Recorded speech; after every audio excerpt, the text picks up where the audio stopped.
Go. Alright, Bismillah ar-Rahman ar-Rahim, nahmaduhu wa nusalli ala rasulihil kareem, amma ba'ad. So we express our praise and gratitude to Allah Ta'ala, and we seek blessings upon the Prophet Sallallahu Alaihi Wasallam. So for this last session, we're just going to go briefly through Surah Al-Asr. Okay. Now, Imam al-Shafi'i is reported to have said that if all Allah Ta'ala gave us was Surah Al-Asr, that would have been sufficient for guidance. Okay. And so we're just going to go through it piece by piece, just to give a little bit of depth and breadth to it, inshallah. So the first line, of course, is Wal Asr.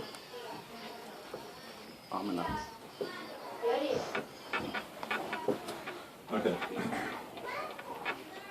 So many surahs begin or have places in the Quran where Allah Ta'ala. I better not be writing Arabic.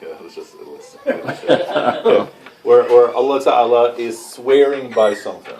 Okay. And what does that mean? That Allah Ta'ala is saying, as true as this is, the following is true. Okay. So وَالضُّحَى وَاللَّيْلِ إِذَا سَجَى. As true as the morning is, or the night when it is still, as true as that is, the following is true. Okay. So wal asr, as true as asr is. So what is asr? Asr is a couple things. It's not just time, but how fast time moves forward. Time is moving away. Yeah, so time moving away from you, right? Especially like, why do we call it asr prayer? Right? All the prayers relate to the time of the day. Asr is basically when the day is now leaving. Okay. So as true as time is moving forward. As true as that is, the following is true. Now this is also a very profound point, because the idea of time itself is something that is not very common in this era. Just the idea of time as a concept. And here they're looking at time as a concept. So the first thing that's said is Innal insana lafi khusr. Okay? So when you see inna in the Quran, it's triple emphasis. So indeed, Innal insana, indeed the man or human, lafi khusr, is losing. Okay? So what is this point? The point, well, think back to previous classes where I said that when you're thinking of your akhirah, you should have a balance of hope and fear. When you think of your day of judgment, you have a balance of hope and fear. But when you're looking at your time, understand you're losing. Time is just racing away from you. Okay? And so here it's triple emphasis. Time is definitely racing to such a point that you are losing. This is a losing battle. Okay. However much time we've given, losing. Except if you fulfill four things. إِلَّا الَّذِينَ آمَنُوا وَعَمِلُوا الصَّالِحَاتِ وتواصل بالصبر.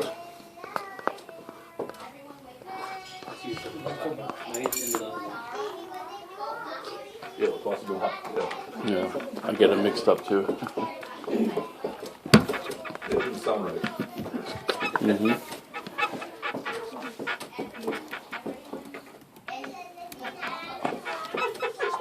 Yeah, back to New York. Yeah.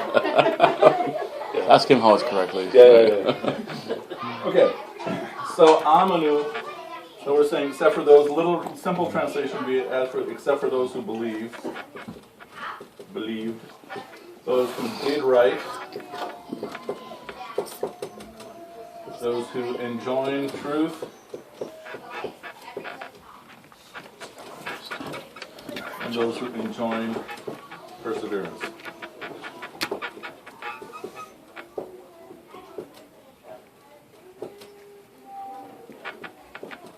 So this is the simple translation, but let's look at it, what it means in a little bit more depth.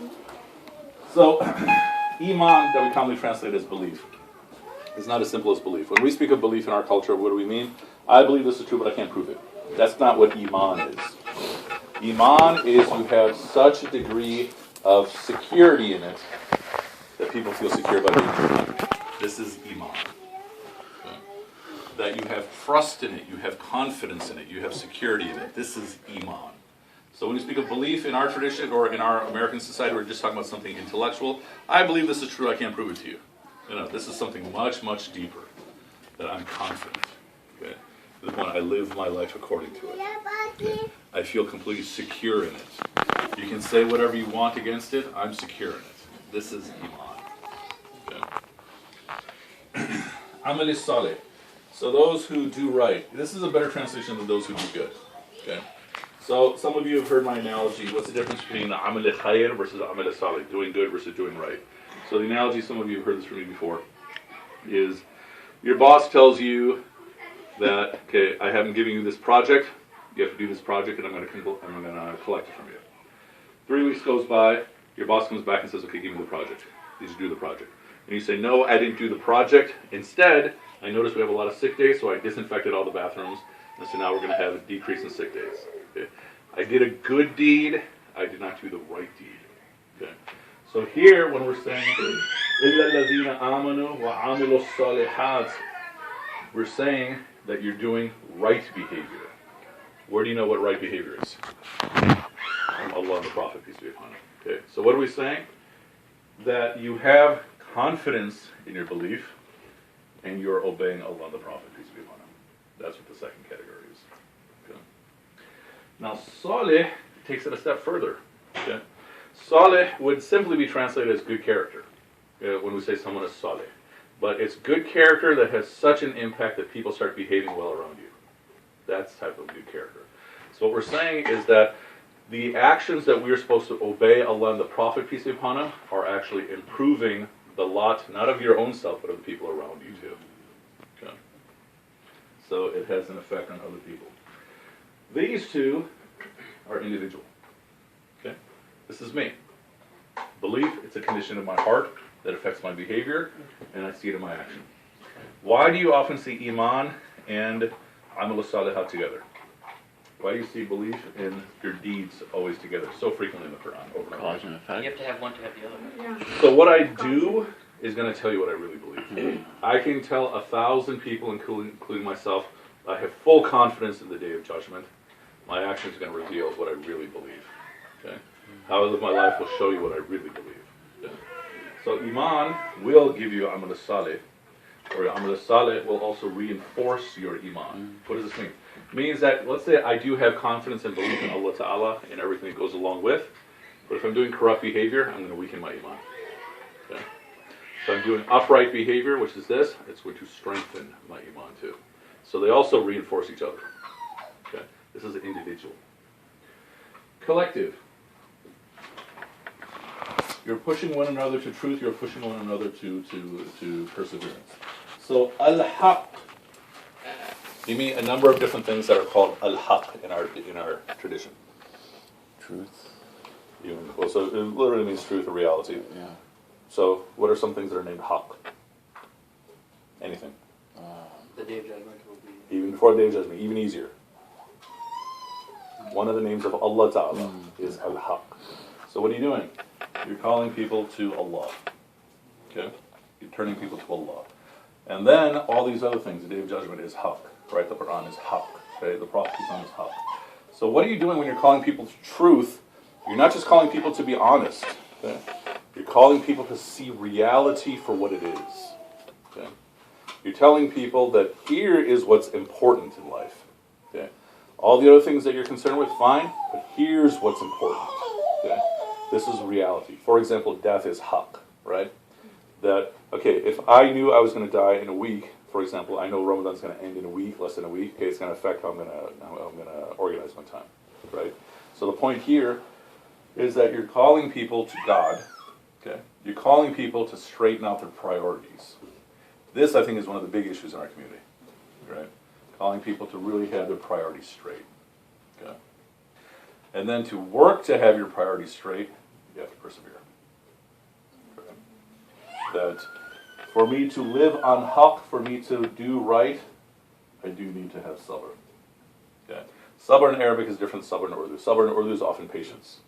Sabr in Arabic is more fortitude. Okay? Meaning what? I keep going forward no matter what hits me. Okay?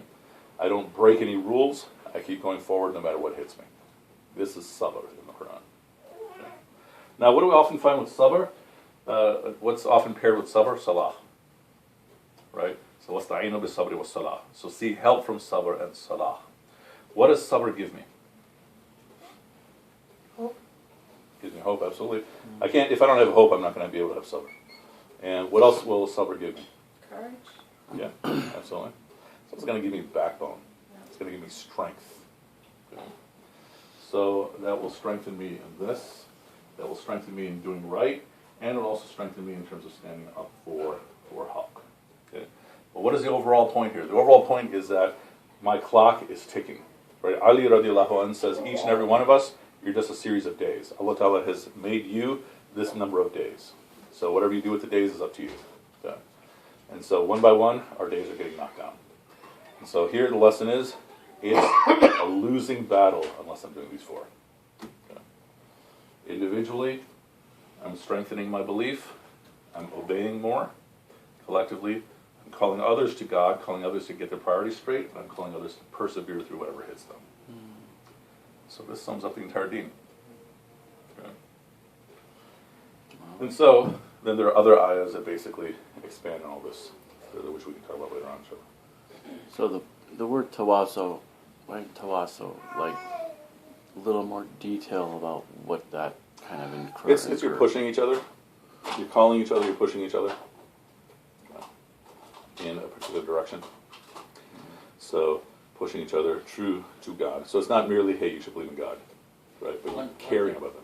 One way that I heard it explained is that if you look at the old army movies, where so you have one person that has a broken leg, and the people who are trying to escape from danger, like their entire survival depends on everyone else, like bringing everyone with you to survival.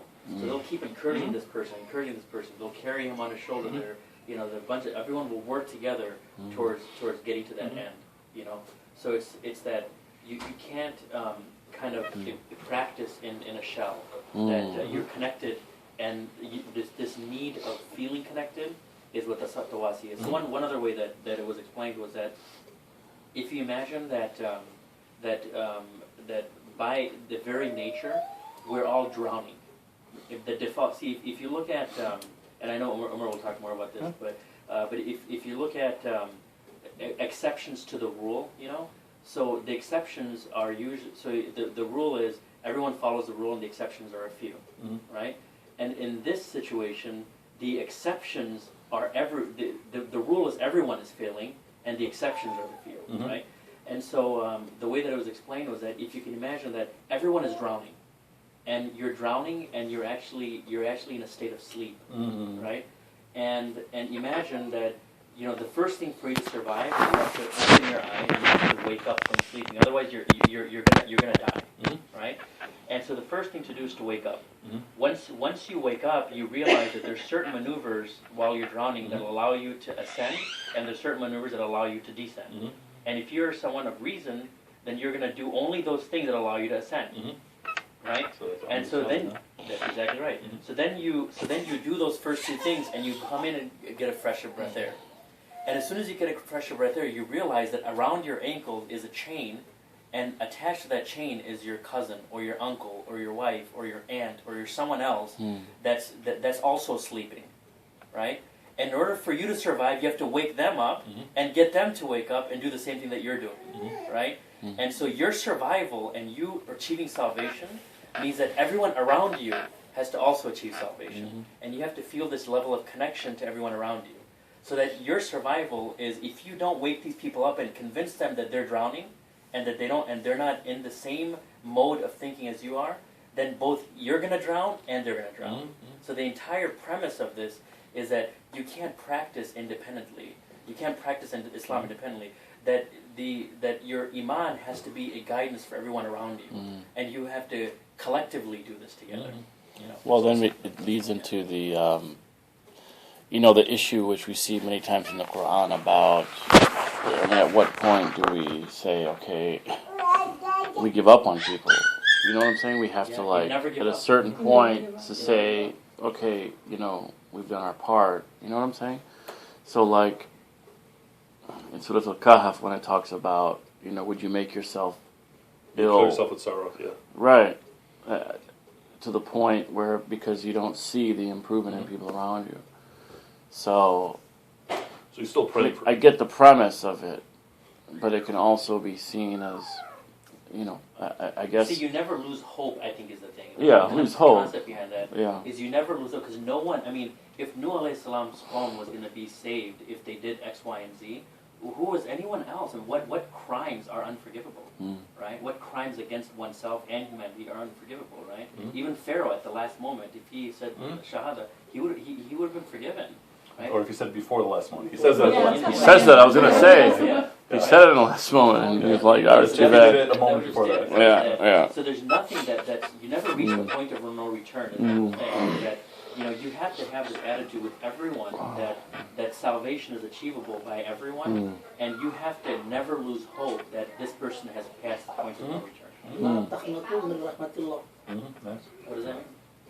Don't get hopeless from the rahmat of Allah. Yeah. Allah तमाम गुनाह माफ करने वाला, right? What is it called? I don't remember. Yeah. لا تقنطوا من رحمة الله. Yeah. Don't despair of the hope. So you can't be independent. We're all connected, and your individual salvation is dependent on the salvation of folks around you. And a lot of times, just with that, you may think you're not reaching out to somebody, but your actions and the way you are, and your perseverance and your consistency in that, That's what they need to do, and that's sometimes what stops them from their sleep. And what you said, pray for them, because ultimately that's what we have in our power to do. So this is Surah Al-Asr in a very simple nutshell. So can you give us an itinerary of what you're talking about and how it can be broken